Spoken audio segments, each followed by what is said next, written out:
DICT, you control our country's digital infrastructure. Yet these online gambling platforms continue to operate freely.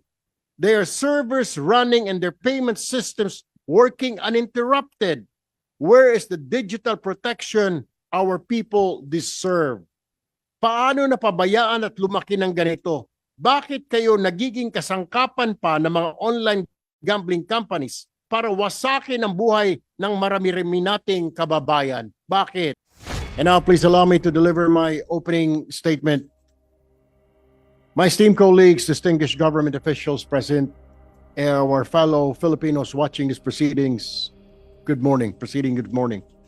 Narito po tayo ngayon upang harapin ang isang salot na sumisira sa ating mga tahanan, nagdudulot ng pagkakawatak-watak ng ating mga pamilya at kumikitil po sa kinakbukasan ng ating mga kabataan.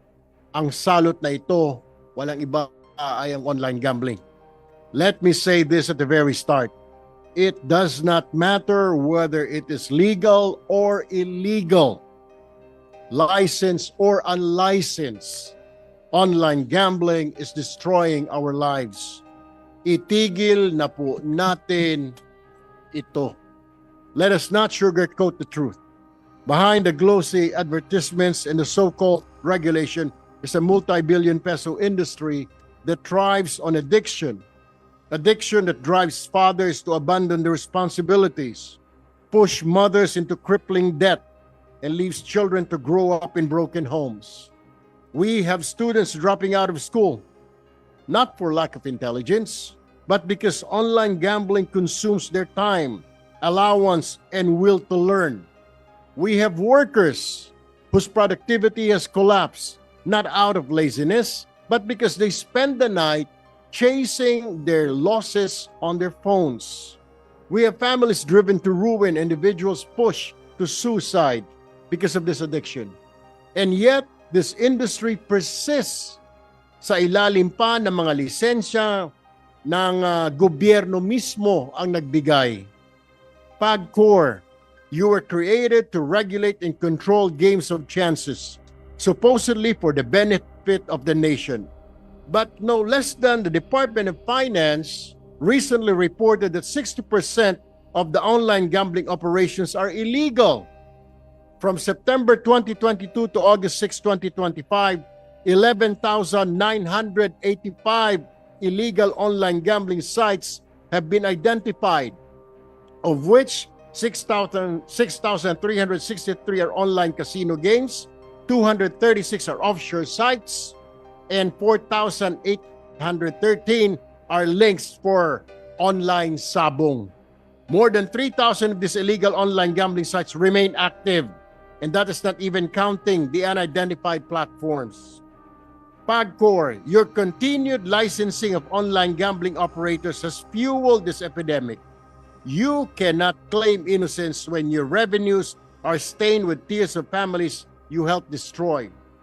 Research from the Senate Economic Planning Office reveals that PAGCOR's gross gaming revenue surged by 309% in 2024, mainly attributable to e-casinos and electronic games. That's approximately 100 billion pesos built on gambling and addiction.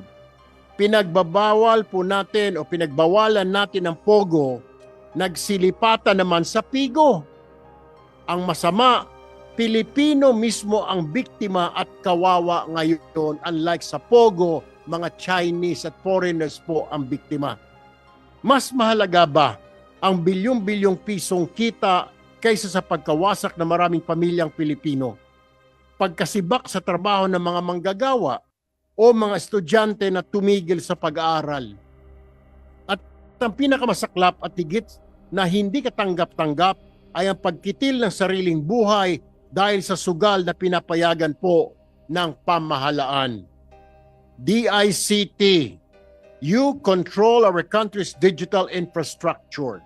Yet these online gambling platforms continue to operate freely. Their servers running and their payment systems working uninterrupted. Where is the digital protection our people deserve? Paano napabayaan at lumaki ng ganito? Bakit kayo nagiging kasangkapan pa ng mga online gambling companies para wasakin ang buhay ng marami-rami nating kababayan? Bakit? To our law enforcement agencies, how many times have we seen raids announced only for these illegal operators to pop up again the next week, the next month, sometimes in the very same location? These people see this pattern, or the people see this pattern, and they are beginning to suspect, kulang lang ba kayo sa aksyon o meron kayong pinoprotektahan? Ano po ba ang kasagutan kung bakit hindi masugpo-sugpo ang illegal online gambling kasama na po ang online sabong? Bakit?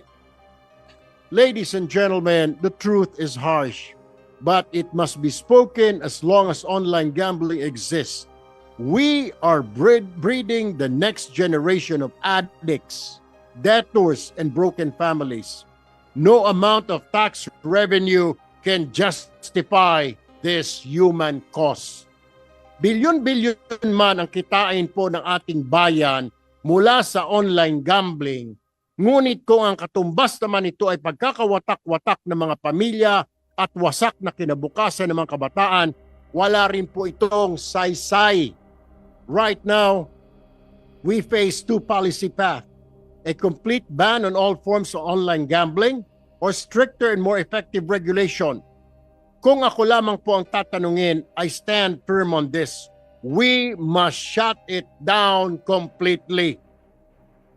Ban it, criminalize it, block every platform, seize every server, and prosecute not only the operators but also the enablers in government and in the private sector who profit from this misery.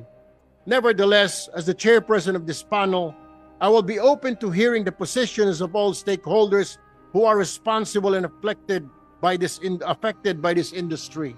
But let this committee send a strong message. The Philippines will not be a playground for gambling syndicates. Whether foreign or local, legal or illegal, our youth are not for sale. Our families are not collateral damage. We are legislators sworn to protect the people, and in the face of this crisis, there is only one moral choice, ladies and gentlemen: end online gambling now. Maraming salamat po.